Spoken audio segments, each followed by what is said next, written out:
સંસ્થામાં solid waste લઈને બેઠક મળી છે. બેઠકમાં કયા કયા મુદ્દાઓ પર ચર્ચા કરવામાં આવી છે અને બેઠકના અંતે શું પરિણામ છે? જનરલી અમે દર વીકલી SWMની જે બોર્ડ ઓફિસર છે, સેનેટરી ઇન્સ્પેક્ટર છે, SI છે, બધાની રિવ્યૂ મિટિંગ રાખતા હોય છે અને જનરલી સફાઈને લગતા વિવિધ પ્રકારના મુદ્દાઓની ચર્ચા એમની સાથે કરતા હોઈએ છીએ.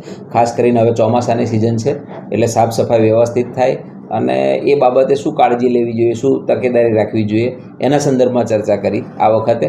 અને ખાસ કરીને કમિશનર સાહેબે પણ આવી અને આ વખતે થોડા મુદ્દાઓ એમને વધુ સારી રીતે સફાઈ થાય, ટાઈમસર સફાઈ થાય અને વ્યવસ્થિત સફાઈ થાય એના માટે એ કીધું છે.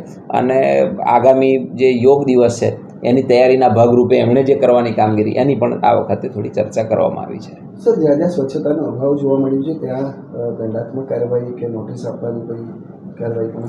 હા, આપણે વોર્ડ દીઠ જ્યાં જે જગ્યાએ આપણને લાગે, કાં તો કોઈ વ્યક્તિ દ્વારા અથવા કોઈ સંસ્થા અથવા કોઈ દુકાનદાર કે કોમર્શિયલ એના દ્વારા જો કોઈ એ પ્રકારનો ગંદકી કરવાનો પ્રયત્ન કર્યો હોય તો એ સંદર્ભે આ એક વીકમાં આપણે 61,000 રૂપિયા CND વેસ્ટ એટલે બાંધકામનો જે એ છે એના માટેનો દંડ વસૂલ કર્યો છે આ એક વીક દરમિયાન.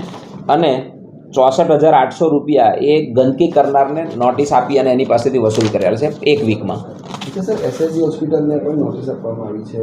હા, એને પણ બોર્ડ ઓફિસર દ્વારા નોટિસ આપવામાં આવી છે કે ભાઈ એ જાતે જો કોઈ એકમ એવું હોય કે જે બલ્કમાં પોતાનો કચરો જનરેટ કરતું હોય તો એમણે એનું રિસાયકલિંગ પોતે કરવું જોઈએ. એ સંદર્ભમાં એમને પણ અમે નોટિસ આપેલી છે. SSGમાં સત્તાધીશોને આપવામાં આવી છે, હોસ્પિટલના સંચાલકો જે ઓફિસરને આપવામાં આવી છે કે કોન્ટ્રાક્ટરને આપવામાં આવી છે નોટિસ? એ વોર્ડ ઓફિસરે આપેલી છે એટલે જનરલી એના જે વહીવટદાર છે એમને આપેલી હશે.